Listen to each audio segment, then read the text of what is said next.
Evening, नमस्कार। आप सबका स्वागत है द न्यूज नाउ के इवनिंग शो में और मैं हूं आपका होस्ट दीपक खजूरिया। अब जब लोकसभा चुनावों की घोषणा हो चुकी है और जम्मू में पहले चरण में अप्रैल 11 को चुनाव होंगे, तो बात करते हैं आज जम्मू पुंछ लोकसभा क्षेत्र की। जम्मू पुंछ लोकसभा क्षेत्र की स्थापना यानी कि ये क्षेत्र में पहली बार जो चुनाव हुआ था एमपी के लिए वो 1962 में हुआ था और 1962 से लेकर अब तक यहां पर 14 सांसद चुने गए हैं यानी कि मेंबर ऑफ पार्लियामेंट रहे हैं। अगर शुरुआती दौर की बात करें तो सबसे पहले इंद्रजीत मल्होत्रा कांग्रेस के प्रत्याशी यहां से सांसद चुने गए थे और जम्मू पुंछ लोकसभा सीट इतनी बड़ी है कि जम्मू से पुंछ तक 4 जिले इसमें आते हैं। सांबा से लेकर पुंछ तक सांबा, जम्मू, राजौरी और पुंछ, ये 4 जिलों को मिलाकर जम्मू पुंछ लोकसभा क्षेत्र बनता है। और इससे पहले जब यहां पहली बार चुनाव हुआ था तो उस समय केवल 2 जिले हुआ करते थे, क्योंकि सांबा जम्मू में हुआ करता था और राजौरी पुंछ भी एक जिले के रूप में गिना जाता था। अब इसमें 4 जिले हैं जिसमें की कुल मिलाकर 20 विधानसभा क्षेत्र आते हैं। 11 अप्रैल को हम इसके लिए वोटिंग करेंगे जम्मू पुंछ सीट के लिए और पहला फेज वो होगा। तो हम थोड़ी सी हिस्ट्री में जाते हैं, जो हमारे प्रत्याशी जो पहली बार वोटर हैं उनके लिए जानने में ये चीज बहुत जरूरी होगी कि किस तरह का क्षेत्र जम्मू पुंछ लोकसभा क्षेत्र है।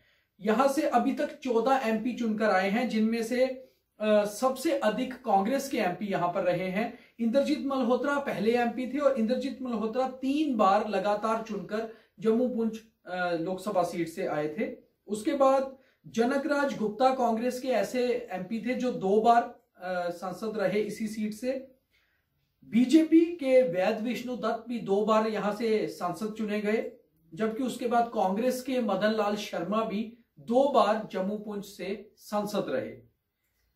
14 एमपीज में अभी तक केवल एक ही मुस्लिम चेहरा रहा। 2002 में चौधरी तालिब हुसैन नेशनल कॉन्फ्रेंस के प्रत्याशी केवल एक बार चुनकर यहां से एमपी बनाए गए और केवल एक मर्तबा थी जब कांग्रेस और बीजेपी या फिर इंडिपेंडेंट कैंडिडेट को छोड़कर कोई कैंडिडेट यहां से जो है सांसद चुनकर जम्मू से गया हो। 2014 की हम बात करें अगर, तो 2014 में बीजेपी के जुगल किशोर शर्मा यहां से विजयी प्रत्याशी बनकर सांसद पहुंचे और उन्होंने अपने निकटतम प्रतिद्वंदी कांग्रेस के मदन लाल शर्मा को 2,57,280 वोट से मात दी। जुगल किशोर शर्मा को 6,19,995 वोट मिले, जबकि कांग्रेस के प्रत्याशी मदन लाल शर्मा को 3,62,715 वोट मिले। 2014 में कुल 5 प्रत्याशी मैदान में उतरे, जिसमें से मुख्य मुकाबला हालांकि बीजेपी और कांग्रेस के बीच में रहा, मगर बहुत बड़ा वोट बैंक का एक चंक पीडीपी के उम्मीदवार यशपाल शर्मा ने भी तोड़ा। यशपाल शर्मा को 1 लाख से भी अधिक मत यहां से मिले, क्योंकि वे पुंछ के स्थानीय जो थे रहने वाले थे और उसके साथ साथ यशपाल शर्मा का अपना वर्चस्व भी पुंछ और राजौरी जिले में बहुत बेहतर था। 2019 में क्या समीकरण बनते हैं ये तो आने वाला समय बताएगा और 11 अप्रैल को वोटिंग होगी, जबकि 23 मई को यह साफ हो जाएगा कि जम्मू पुंछ सीट से कौन जीत कर आया है और यहां का समीकरण क्या रहा है। मगर अभी तक जो राजनीतिक पार्टियों में गहमागहमी चल रही है उसके मुताबिक यही देखने को मिल रहा है कि बीजेपी एक बार दोबारा से उनके विनिंग कैंडिडेट जुगल किशोर शर्मा को मैदान में उतार सकती है।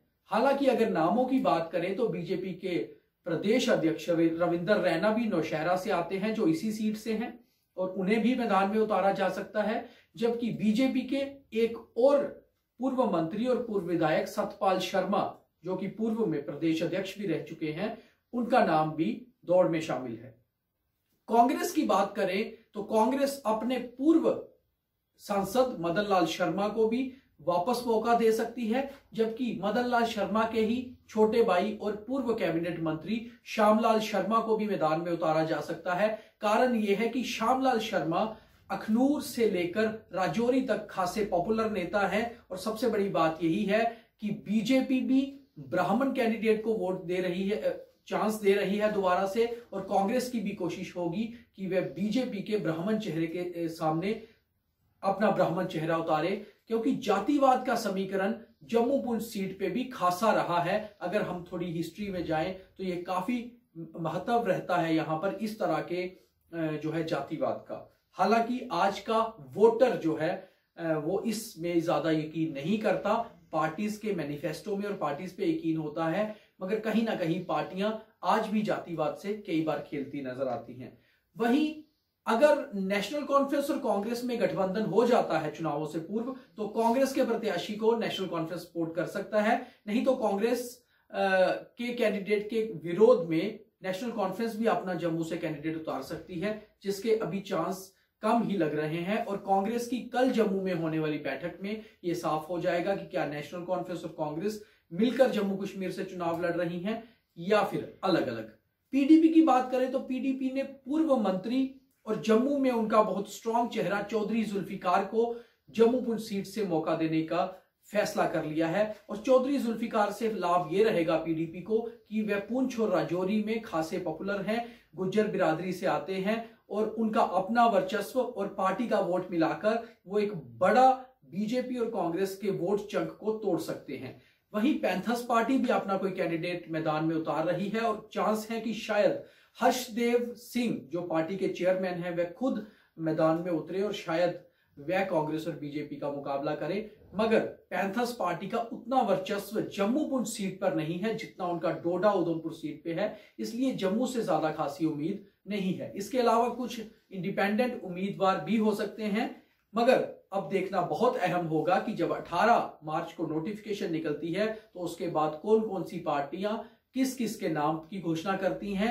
मगर कुल मिलाकर देखा जाए तो जम्मू पुंछ सीट पे आज तक शुरू से ही या तो जनता दल और कांग्रेस का मुकाबला होता रहा है, और जब से बीजेपी वर्चस्व में आई है बीजेपी और कांग्रेस का मुकाबला होता रहा है। और इस बार भी यही उम्मीद है कि फेस टू फेस और कड़ा मुकाबला बीजेपी और कांग्रेस का रहेगा।